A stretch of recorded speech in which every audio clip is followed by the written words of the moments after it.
En faisant un petit magazine sur 6 demi-pages roses, à l'usage... Imaginez un instant. Un homme assis seul dans la pénombre de son appartement à Cannes, ses éternelles lunettes noires masquant non pas une coquetterie, mais une souffrance profonde. La lumière est devenue son ennemi, une torture pour ses yeux usés par le temps. À 96 ans, Philippe Bouvard n'est plus seulement un nom, c'est un monument vivant. Une voix qui a résonné dans les cuisines et les voitures de millions de Français pendant près d'un demi-siècle. Il était l'empereur du rire, le maître incontesté de la radio, celui qui semblait tout posséder, la gloire, l'argent, le pouvoir des mots.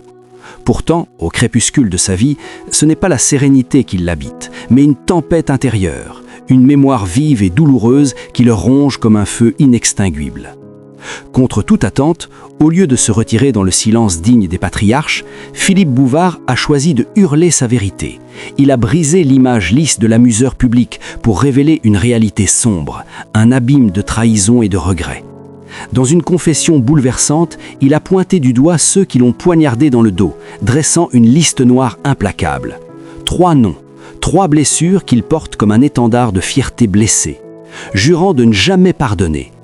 Comment une icône adulée par la France entière a-t-elle fini ainsi, rongée par un sentiment de trahison viscérale? Qui a osé briser le cœur de cet homme qui paraissait invincible? Derrière les rires enregistrés des grosses têtes et les paillettes de la télévision, se cachait un homme hanté par des démons invisibles, une soif inassouvie de reconnaissance et une blessure d'enfance qui saigne encore. Aujourd'hui, nous ne retracerons pas seulement une carrière, nous plongerons dans la vérité crue d'un homme plongé dans l'obscurité de la quasi-cécité, mais qui voit son passé avec une clarté terrifiante. Restez avec nous, car l'histoire que vous allez entendre est celle d'une vengeance froide servie par l'un des esprits les plus acérés de notre époque. Pour comprendre la douleur de la chute, il faut d'abord mesurer la hauteur vertigineuse du sommet. Durant les décennies 70 et 80, Philippe Bouvard n'était pas un simple animateur, il était le métronome de la France, l'incarnation d'une époque où la culture populaire et l'intelligence dansaient dans Complices. Imaginez un pays entier réglant sa vie sur la voix d'un seul homme. Dès qu'il prenait le micro sur RTL pour lancer les grosses têtes, c'était comme une onde électrique traversant l'Hexagone, un rituel sacré qui unissait millions de Français. Du chauffeur de taxi parisien à l'ouvrier de province, tous s'arrêtaient pour écouter ce petit homme à l'esprit vif diriger une cacophonie de génies et de bouffons avec la précision d'un chef d'orchestre. Son génie, cette alchimie unique, mélangeant haute culture et humour gaulois débridé, transformant l'érudition en jeu et la vulgarité en art subtil. Il était le roi soleil des ondes, trônant au milieu de sa cour effervescente. Mais son appétit était insatiable, la radio ne lui suffisait plus. Avec une audace folle, il conquit la télévision, en créant le Petit Théâtre de Bouvard. Non pas une simple émission, mais une usine à stars, un laboratoire où il forgeait les idoles de demain. Il avait ce don surnaturel, repérer l'étincelle du talent chez des inconnus, transformant des jeunes timides en monstres sacrés de l'humour qui dominent encore la scène aujourd'hui. Il était le faiseur de rois, dont simplement un hochement de tête pouvait lancer une carrière ou la briser en un instant.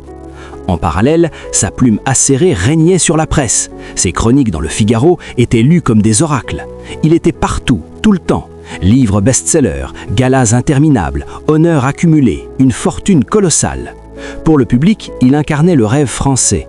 Un homme parti de rien, sans père ni relation, qui avait conquis Paris par son travail acharné et son intelligence supérieure.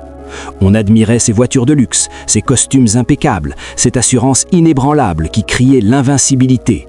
Il était devenu un membre de la famille pour des millions qui n'avaient jamais croisé son regard mais sentaient connaître son âme. Pourtant, au cœur de ce tourbillon de gloire, une ombre grandissait, un vide vertigineux. Être au sommet, c'est aussi une solitude écrasante. Pour maintenir cet empire, Bouvard s'enferma dans une discipline de fer, sacrifiant tout sur l'autel de son travail. Il ne vivait que pour l'audience, les rires du public, cette adrénaline qui devenait sa drogue.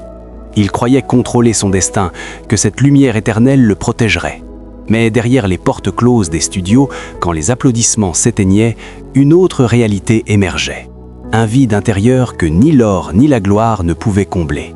Des tentations dangereuses qui le hantaient. C'est là que l'histoire vire au tragique. loin des éclats de rire parisiens, Bouvard menait une double vie déchirante.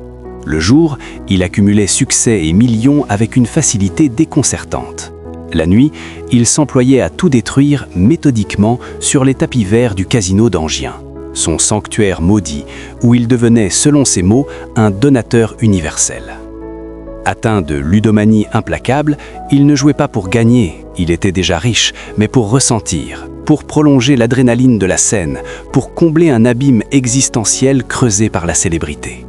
Imaginez, sortir d'une émission triomphale, monter dans sa limousine luxueuse, rouler vers les tables de jeu et y rester jusqu'à l'aube, les yeux brûlants, voyant des fortunes s'évaporer en un tour de roulette. Il a avoué, avec une lucidité qui glace le sang, avoir dilapidé l'équivalent du budget d'un hôpital, des vies entières de labeur. Ce n'était pas seulement de l'argent perdu, c'était sa liberté, morcelée. Cette addiction l'enferma dans une spirale infernale. Pour éponger les dettes, il travaillait plus, frénétiquement, non pas par passion, mais par nécessité impérieuse. Esclave de son succès, prisonnier d'une cage dorée dont il était le geôlier. Son entourage professionnel, voyant la poule aux œufs d'or produire encore, fermait les yeux. L'industrie du divertissement, cruelle et vorace, profitait de son génie tant qu'il était rentable, indifférente à sa combustion intérieure. Plus déchirant encore, l'impact sur sa vie personnelle. Pendant qu'il chassait le risque, il passait à côté de l'essentiel, le temps calme, la présence des siens, la simplicité. Villas inoccupées, voitures de collection inutilisées, des possessions vaines pour compenser une humanité perdue. Cette fuite en avant érigea une forteresse de solitude bâtie sur des montagnes de jetons évanouis. L'homme le plus écouté de France hurlait un cri de détresse silencieux que personne n'entendait. Il croyait sa gloire un bouclier éternel, mais dans l'ombre, distrait par ses démons, une tempête plus violente se préparait, une trahison qui le frapperait au cœur de son royaume. Le vrai drame ne se joua pas sur un tapis vert, mais dans les bureaux feutrés de la direction, où les décisions se prennent avec la froideur des chiffres. En 2014, le monde de Bouvard s'effondra avec une brutalité inouïe. Il se croyait indéfectible, protégé par sa loyauté et ses audiences records. Erreur fatale. L'industrie des médias a la mémoire courte, le cœur sec. Un matin, au lieu d'un hommage, ce fut une exécution sommaire. Convoqué par la direction de RTL, l'homme qui avait fait la gloire de la station pendant 37 ans fut congédié en 5 minutes. Pas de choix, pas de sortie digne, juste, c'est fini. Trop vieux, pas assez moderne. Une excuse cruelle, réduisant ce monument à un objet encombrant. Pour Bouvard, ce fut un poignard dans le dos, de la part de sa propre famille. Il se sentit comme un capitaine jeté par-dessus bord de son navire, laissé à la dérive, tandis que d'autres prenaient la barre. Mais le plus cruel, le remplacement. Voir son bébé, cette bébé, créée, nourrie, portée à bout de bras, confiée à un autre, fut l'humiliation suprême. Impuissant, il assista à sa propre succession, les médias se tournant vers le nouveau venu, laissant le vieux roi seul avec son amertume. Le téléphone cessa de sonner, les courtisans d'hier s'évaporèrent. Il découvrit la glace de la retraite forcée, ce moment où l'on vous dit que vous n'existez plus. Cette trahison brisa quelque chose en lui, un vide vertigineux qu'aucun honneur passé ne pouvait réparer. Errant dans une vie sans micro, c'était une mort sociale, un effacement orchestré par ceux qui l'avaient enrichi. Mais on ne fait pas taire Bouvard si facilement.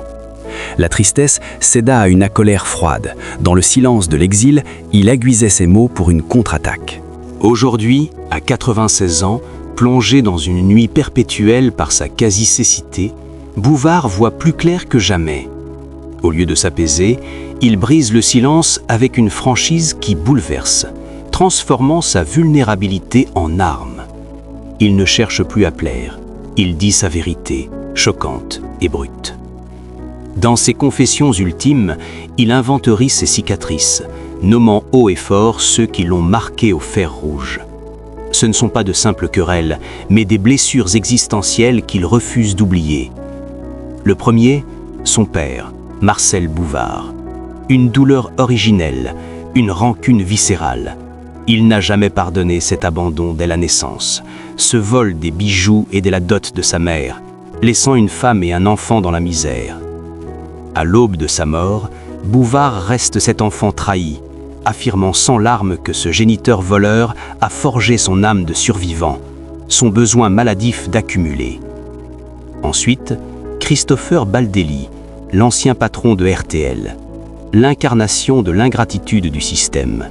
Bouvard ne pardonne pas cette convocation funeste de 2014, ces 5 minutes effaçant 37 ans de règne, traité comme un Kleenex usagé par un gestionnaire obsédé par le jeunisme. C'est la trahison de la loyauté, preuve que dans ce milieu, seul le profit compte. Sa voix tremble encore de rage contenue. Enfin, Laurent Ruquier, son successeur, pas un héritier, un usurpateur. Bouvard déclare publiquement que les grosses têtes n'ont plus rien de son chef-d'œuvre. Paresseuse, facile, indigne. Voir cet autre s'asseoir dans son fauteuil, rire dans son micro, récolter les lauriers est une torture quotidienne. En nommant ces 3 hommes, Bouvard reprend le contrôle de son histoire. Ils m'ont blessé, remplacé, mais j'aurai le dernier mot. C'est le rugissement d'un lion blessé refusant l'extinction douce. Au crépuscule de cette existence hors norme, que reste-t-il de l'empereur Bouvard ?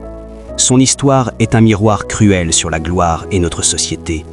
Nous l'avons adoré pour son esprit, ri de ses bons mots, mais avons-nous vu l'humain derrière ?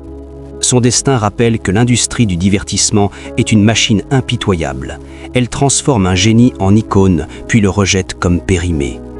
Il incarne la tragédie de sacrifier tout pour l'amour de millions d'inconnus, au prix de sa paix et de ses proches.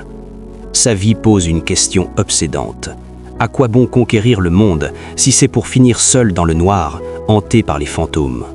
Bouvard n'est pas un saint, un homme complexe, pétri de contradictions, bâtisseur d'empire et artisan de sa destruction. Mais dans son refus obstiné de se taire, il offre une leçon de dignité. La vieillesse n'est pas silence.